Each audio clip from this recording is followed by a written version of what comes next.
Brilliant. How are you, everyone? So welcome to today's Instagram live session as part of GradFest 2021. We're just going to wait a couple of minutes just to let a few more people join, if that's all right, and then we're going to get straight to it.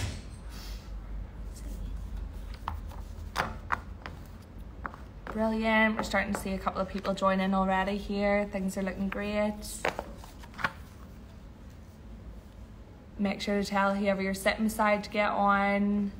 Call your flatmates out of the kitchen. Get them to make you a cup of tea whilst they're joining.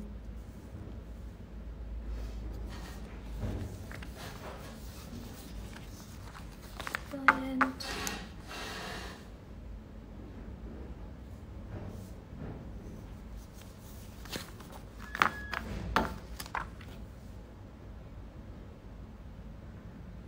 Great, good stuff, guys.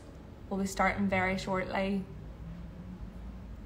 It's actually been lovely coming up here from down home today up in Belfast. It's been great to start seeing a couple of people out and taking their graduation photos. That's something that I actually have yet to do, so I'll have to get on and get the graduation gown secured and ordered in for that.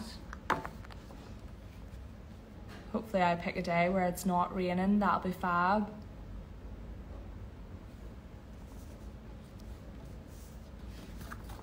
Great, so that looks like we've got enough people coming on there, so we'll get started.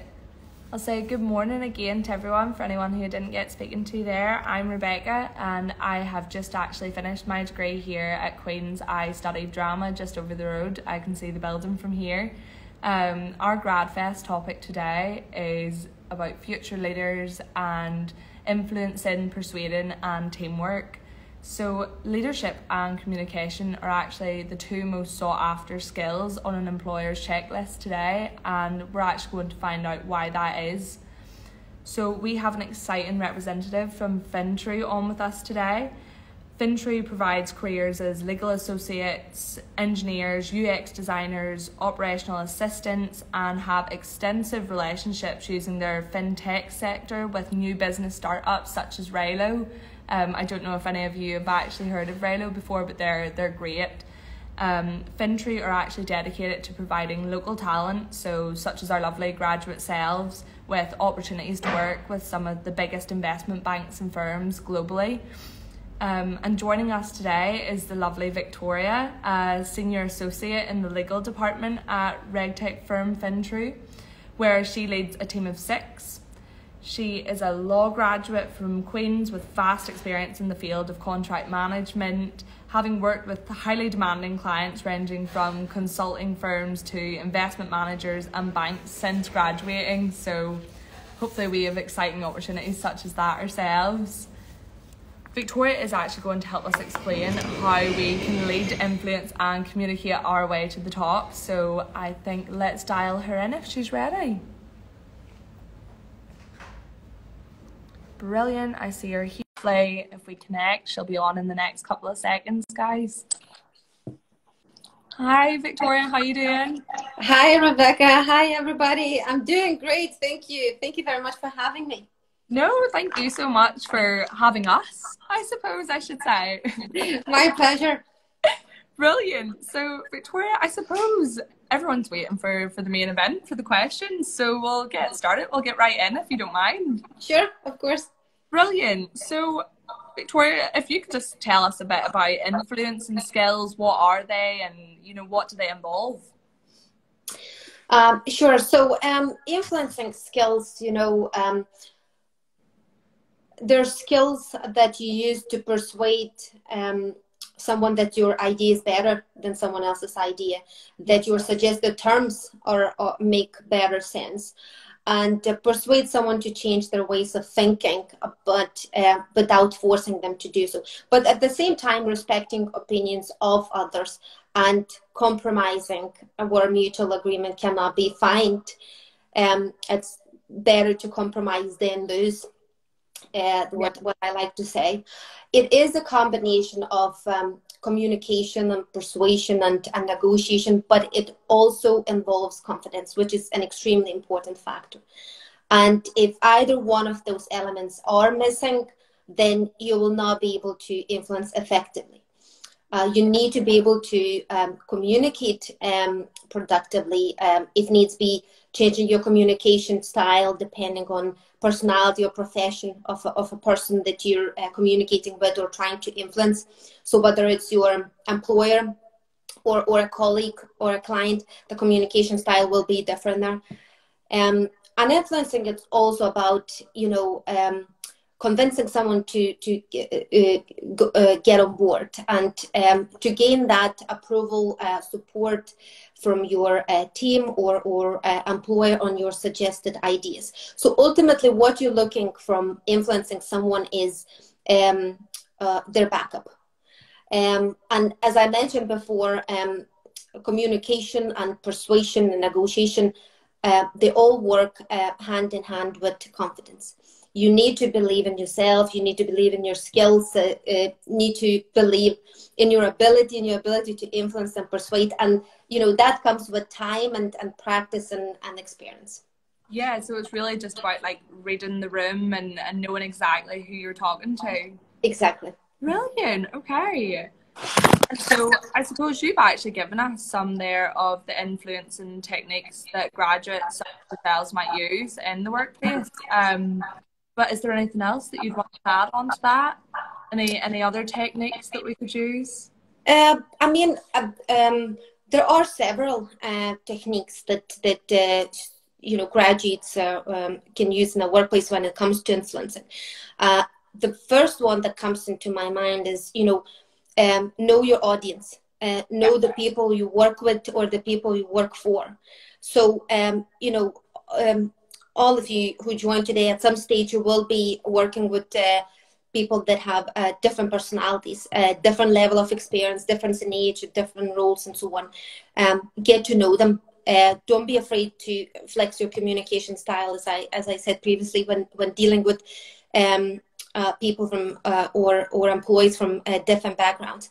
Identify who you will be reporting to, and how much influence they have on the decision that the company or team makes, and really, invest the time in getting to know people that you're trying to influence, and build those relationships. You need to build the relationship to show how ambitious you are, to build your own personal brand that would distinguish you from the others. If you show that you're ambitious, that you're keen, then you get noticed. People will remember you. Another technique, build trust, which is also linked to know your audience. So generally people like to be in a nurturing environment, with those who listen and show compassion and concern. That's how you become trustworthy, when you show that care and support to someone. Build upon that trust, and build upon the trust with your employer by delivering work on time, meeting deadlines, going over and above than what's expected from you. And volunteering to take extra workload if your capacity allows. Yeah. And I suppose another one is demonstrate your credibility. You want to establish your reputation and prove that you're reliable. By showing that you're credible to your team that you're working with, or your employer or your client, that helps to persuade them to agree with what you're saying. And that can be achieved by, being one of the strong performers or top performers, and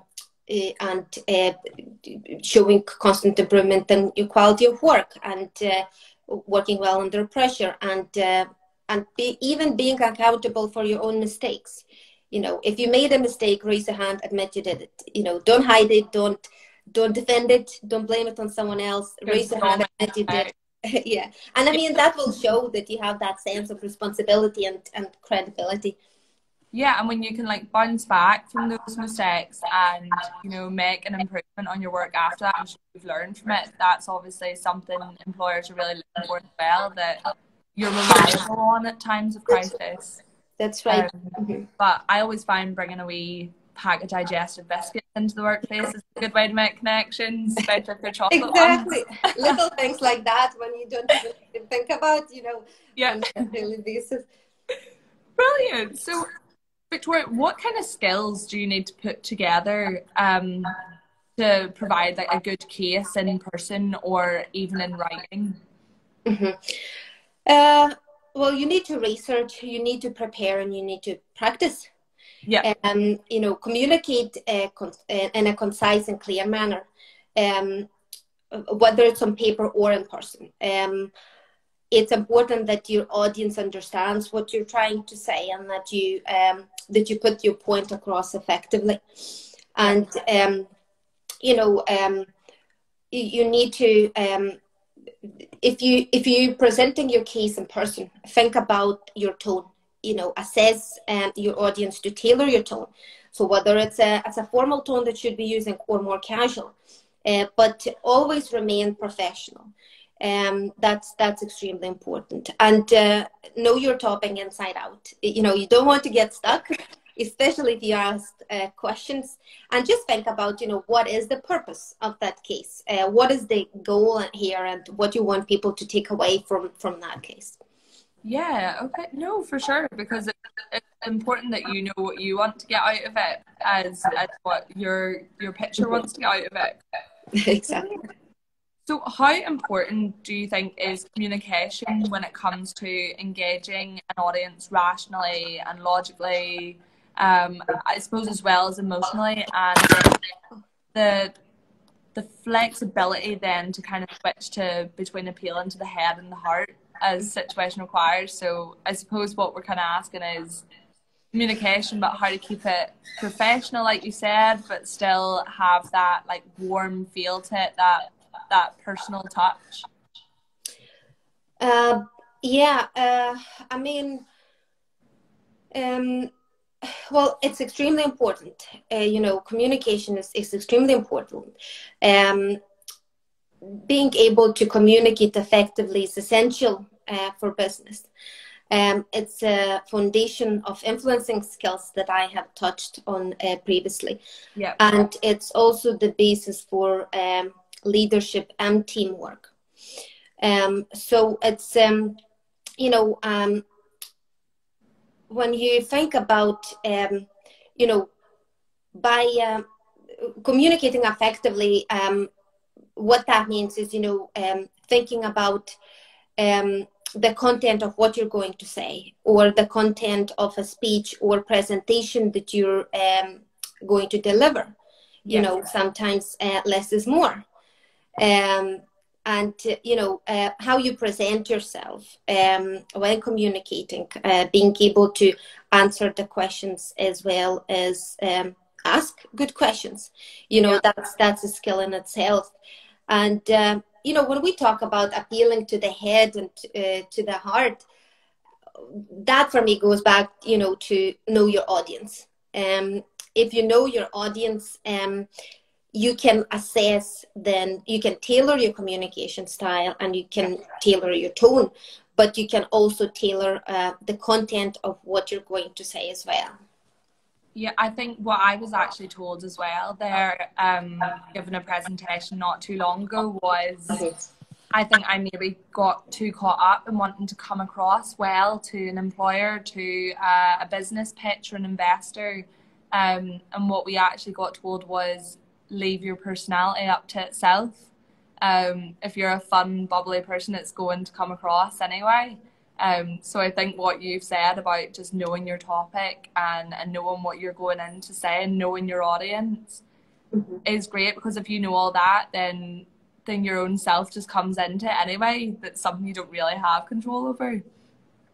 That's you know, and I actually never heard that saying before, and you're right. You know, it's and you know, your personality, you know, it tells a lot. You know, you're being bubbly, you don't hide it. You know, you express that. Yeah, and it would come across if you were expressing it insincerely as well. So I suppose be authentic is what we're saying. Uh, but also, what are some of the interview questions that kind of assess your influence and skills and your persuasiveness? Um, if employer wants to assess your influencing skills or persuasiveness, they will most likely ask, a scenario-based question. Okay. That would start with give me an example of, or tell me about did something, or how you would approach certain situation. So, an example can be, you might be asked, tell me about the time you had to communicate effectively, or tell me about the time you had to change your communication style for different audience.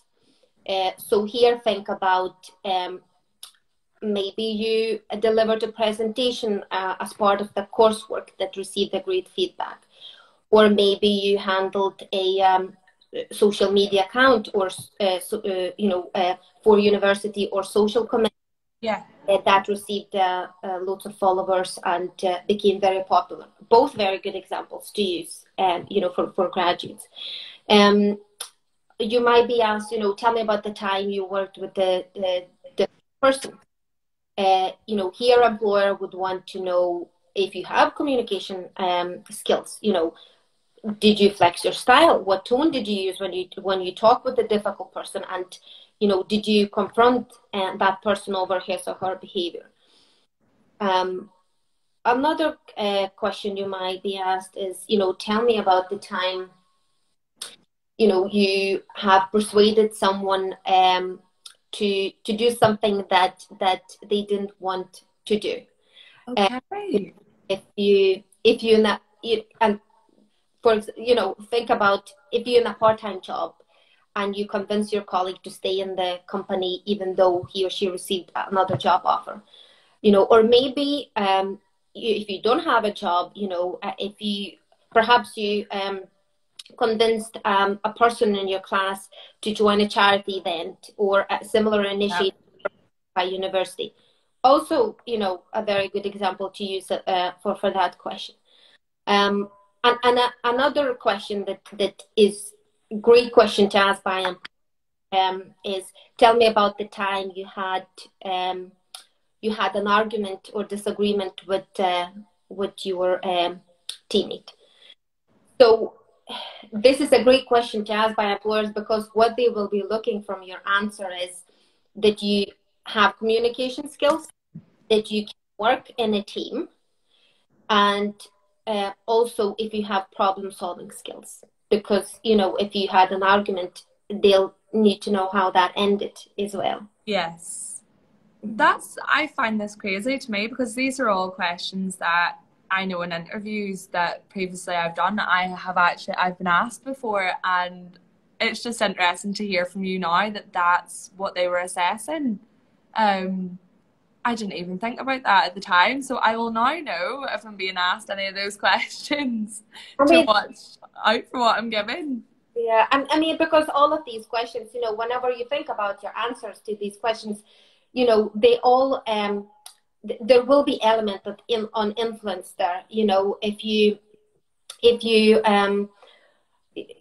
convince someone to stay in the job with your company, or if you received a great feedback on the presentation, or you convince someone that your idea was good, you convince someone to agree with you on certain topic, or if you convince your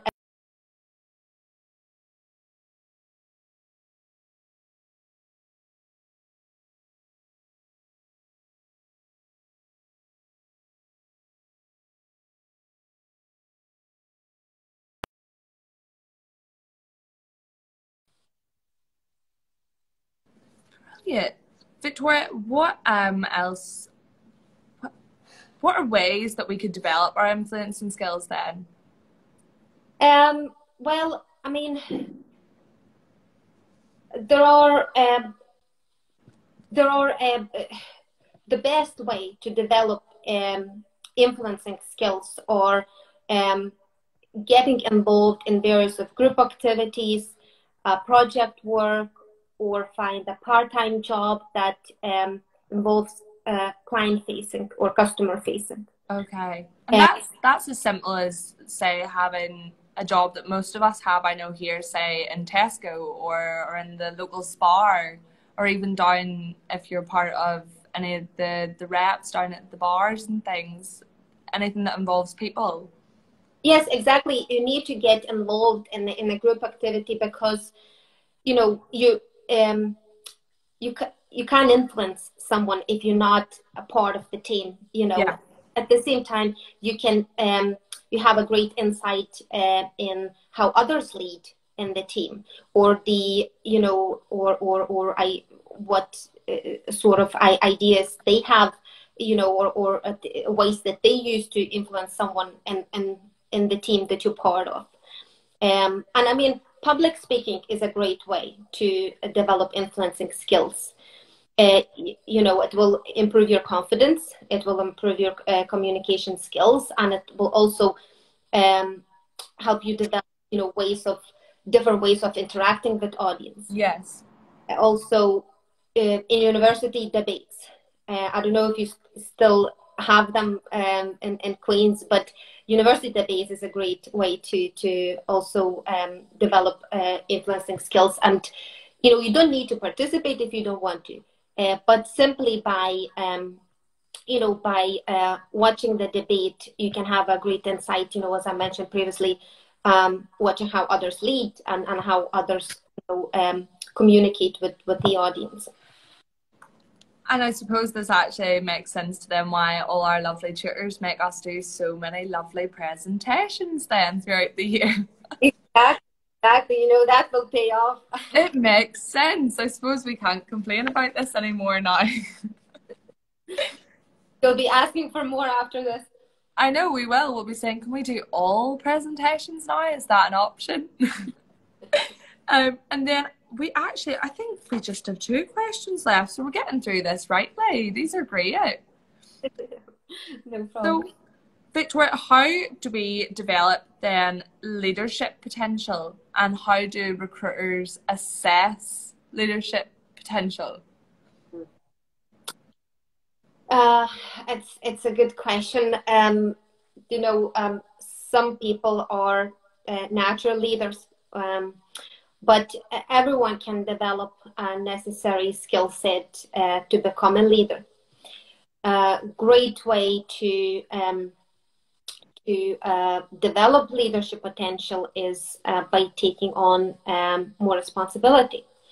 So volunteering to take extra workload at work if your capacity allows, but not taking any more than you can handle. You need to go over and above than what's described in your job description if you want to grow and progress. Don't be afraid to step out of your comfort zone. Yes. And honestly, this is one of the best ways to learn something new, and it will certainly help to develop your personal brand and get noticed by people. And seek opportunities that allows you to develop leadership potential. Yeah. Keep on top of university updates to see if there are any project work going on that you can take a part in. So, for example, maybe you can be a mentor, or maybe you can get involved in the induction week, welcoming new students, or even coaching a sports team. Equally important. And offer your encouragement and your guidance to people that you coach or people you work with, or even students in your class, because leadership can be practiced anywhere as long as you keep learning. And just things such as like asking your employer if there's anything more you could do, or anything else in the day once you maybe finished up your job and you maybe have a little bit of that time left over, just asking, would you want a hand? Yes, absolutely. This is the great way, because you're showing that you can take upon more work. You're showing that you can Yeah. that you're want to use that time, free time that you have productively. And yes, that's absolutely. But it's important to remember, don't take more than you can handle. So if you cannot deliver work on time or meet the deadlines, do not volunteer to take any extra work, because it will end up, it will, do um, will create more problems than do any good. And good. Yep. I think we get that one. We get where you're coming from with that. And maybe I'm just going to remind everyone, if you guys have any other questions for Viktorija, make sure to leave them down in the wee chat box, because we're actually on to our final question. So if you've got anything that you really want to ask her, please make use of it now, because I know the amount of people in my year group that are moving on to jobs in FinTrU here in Belfast is unbelievable. And it actually means you can stay up round here as well, working for FinTrU whilst things are still opening up. So we haven't missed the university experience just yet. Finally then, Viktorija, what are, just if you could name us a couple of leadership skills and qualities, just a few that we could go home to then start working on.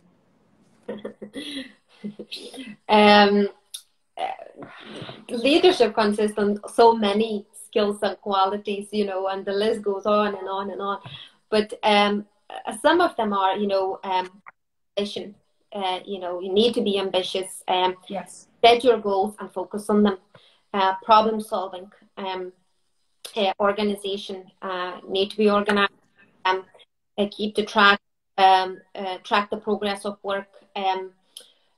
Make sure to communicate updates with the team, company, client, and so on. Another one is delegation. It's very important. You can't do everything yourself. You need to learn how to delegate. You don't delegate to free yourself up, but you delegate. Yeah. Facilitate the workflow and help others in the team to grow and progress by allocating them the responsibility and showing that trust. Time management. Be aware of the deadlines. Always think, how can I improve turnaround times, and learn prioritize. Once you learn how to prioritize, then you prioritize appropriately. Yeah, and I think time management's actually something that us students, I know, think that we aren't good at. I hear so many people walking down the street and saying, oh, I'm all over the place, I'm not good with my time. But, we submit essays more than 5 times a year on time. So I would say make sure to throw that in to whoever you're speaking to if you are in an interview set and you are good at time management as well, just to remind anyone who's a bit like myself out there. That's a very good example you just mentioned here, Rebecca. Even things, delivering your coursework on time, or study on time. Well, you delivered. There was a deadline. You met the deadline. Why not? Why not use that as an example on that time management? Shows you're reliable. Yeah. Brilliant. I think actually, Viktorija, we've got a couple of questions in here, if you don't mind me just asking you. We've got 2 more in, which is good because it means that people are obviously finding this very helpful, which is lovely to see. That's so great. I know, isn't it? So the first one is, how would you persuade someone who doesn't seem interested in a project to get involved with the team? Mm-hmm. Well, I mean, you need to, so first of all, and that's a very good question, and I think I touched on this a little bit as well previously. You did. Whenever I talked about know your audience. So, if someone is reluctant to join the project team, that you encourage them to do so. If you know that person and what they're looking for, their goals, and why they're not interested in the project. Try to find, is there something in the project that you can use to encourage them to join. So for example, maybe the project creates some opportunities that later can lead to better things, or promotion, or a pay rise, you know. And you need to know, first of all, you need to know the project. What is the project? What the project entails? What are the skills that you can gain while working on that project? And then knowing what the person is looking for. If he's saying no to that opportunity, why he or she is saying no? You know, what different, you know, what are they looking for exactly? And yes. then just find you know, something that attracts them. So find something that would say, oh, by the way, you know, these are the skills that you will learn in the project. And by the way, did you know that, you know, if people do well, then they get promoted to a certain level, or they move to better things. I mean, that would certainly get me involved if I heard the word promotion anywhere within that. And then I think our final question here is from a lovely Aoife. So how do you strike a balance between influencing and forcing your opinion? I think that's actually a really good one. It is a good I worry about that too. Yeah, it is a good one. So yes, as I said, influencing is persuading or convincing someone to do something, but without forcing them to do. Compromise. Compromise is what you mentioned, wasn't it? Yeah, so there's a fine line, you know. You have to, you know, at some stage, you won't be able to convince someone, or you won't be able to persuade someone, but you'll have to find a compromise. So rather than walking away from it, you'll have to compromise. But I think there is a fine balance between forcing people to do something rather than influencing, and it's always staying professional, you know, and using the skills that I mentioned earlier today to you know, staying professional, knowing your tone, knowing what tone do you use. You know, again, can you, if you speak with your colleague and your employer, you'll use a different sort of tone. So, you know, if you're forcing someone your opinion, then your tone will change. If you're trying to influence someone with the opinion, with the communication style that suits a person, then that's not forcing. That's talking. That's a discussion that hopefully leads to convincing or persuasion. So it's the tone. What the tone, assess the person you're talking with, and if you're stuck, then try to see if there is a middle ground or a compromise that you can both come up to. Yeah, and I think people particularly worry about it if they're, say, in sales jobs and things like that. But something that I've actually learned as well, just from being involved in things like business plan competitions, is I always try and ask someone before I start selling or pitching their situation. So customer discovery, what do they want out of the situation? Like you said, knowing your audience, what are their main needs? Because if someone doesn't need something, you're not going to be able to sell it to them. So then knowing your information well enough to tailor it to them and their needs always works. I feel like you can't force anyone into anything then, because in a way you're influencing, but you're also helping. So it's good that way. Exactly. Here we go. You know all the Rebecca.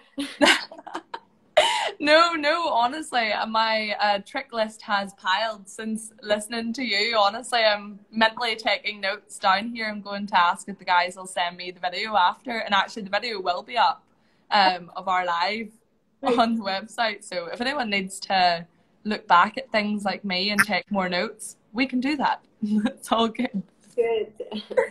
But thank you so much, Viktorija, for coming on and speaking to all of us and giving us all that help.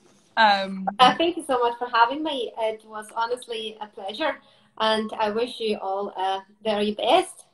No problem. We'll be connecting with you on LinkedIn as soon as we're off here. You'll have loads of notifications. I know. Brilliant. Well, that is great. And then I think I'm just going to leave a couple of people as well, just with a couple of our own tips that we've kind of compiled from the careers department, as well as myself, just from what I've learned. So, and you can speak to this as well, Viktorija, if you find any of these relevant. So what I found is that your network, like you said, is your worth. And just to remind everyone to utilize the connections that you have now to strengthen the ones that you're yet to build in the future. So never think that just because our university experience this year was very different from everyone else's that has gone before, you've actually learned so many valuable skills about working online and speaking with people such as Hubflow in Belfast.